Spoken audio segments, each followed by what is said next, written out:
अहम खबर है एनसीओसी का लाजमी वैक्सीनेशन के लिए सख्त इकदाम का फैसला। कोरोना की ओमिक्रॉन किस्म से बचने के लिए वैक्सीनेशन वाहिद रास्ता है, एनसीओसी की जानिब से ये बताया गया है। आपको इस हवाले से मजीद बताएं कि एनसीओसी इजलास में कोरोना केसेस की शरह का भी जायजा लिया गया। इजलास में मुल्क में ऑक्सीजन प्रोडक्शन और तकसीम का भी जायजा लिया गया। एनसीओसी ने लाजमी वैक्सीनेशन के लिए सख्त इकदाम उठाने का फैसला किया है। एनसीओसी का बताना है कि कोरोना की ओमिक्रॉन किस्म से बचने के लिए वैक्सीनेशन वाहिद रास्ता है। एनसीओसी इजलास में कोरोना केसेस की शरह का भी जायजा लिया गया। इजलास में मुल्क में ऑक्सीजन प्रोडक्शन और तकसीम का भी जायजा लिया गया। अपडेट कर रहे हैं आपको, कोरोना की नई किस्म है ओमिक्रॉन, जिससे निपटने के लिए एनसीओसी की जानिब से सख्त इकदाम उठाने का फैसला किया गया है। और आपको बताते चलें कि एनसीओसी का कहना है कि वैक्सीनेशन ही वाहिद रास्ता है इससे बचने के लिए। आमना अली से मजीद तफसीलात मालूम कर लेते हैं।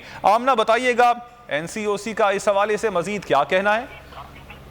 जी बिल्कुल, आज एनसीओसी का इजलास हुआ है और इजलास में कुछ अहम फैसले लिए गए हैं। इजलास में लाजमी वैक्सीनेशन के लिए सख्त इकदाम उठाने का फैसला किया है। इसके अलावा इजलास में कोरोना केसेस की शरह का भी जायजा लिया गया है। कोरोना की जो नई जो म्यूटेटेड वेरिएंट है ओमिक्रॉन किस्म से बचने के लिए वैक्सीनेशन ही वाहिद रास्ता है, ये कहना है एनसीओसी का।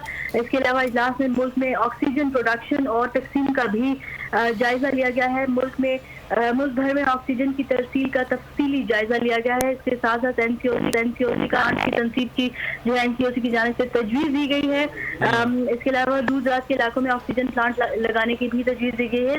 तरसील के लिए जो दरपेश मसाइल का शिकार इलाके हैं उनमें ऑक्सीजन प्लांट जो है लगाने की तजवीज़ दी गई है एनसीओसी की जानिब से। जी आमना, इस हवाले से आपका शुक्रिया। नाजरीन, एनसीओसी ने लाजमी वैक्सीनेशन के लिए सख्त इकदाम उठाने का फैसला किया है। एनसीओसी का कहना है कि कोरोना की ओमिक्रॉन किस्म से बचने के लिए वैक्सीनेशन वाहिद रास्ता है।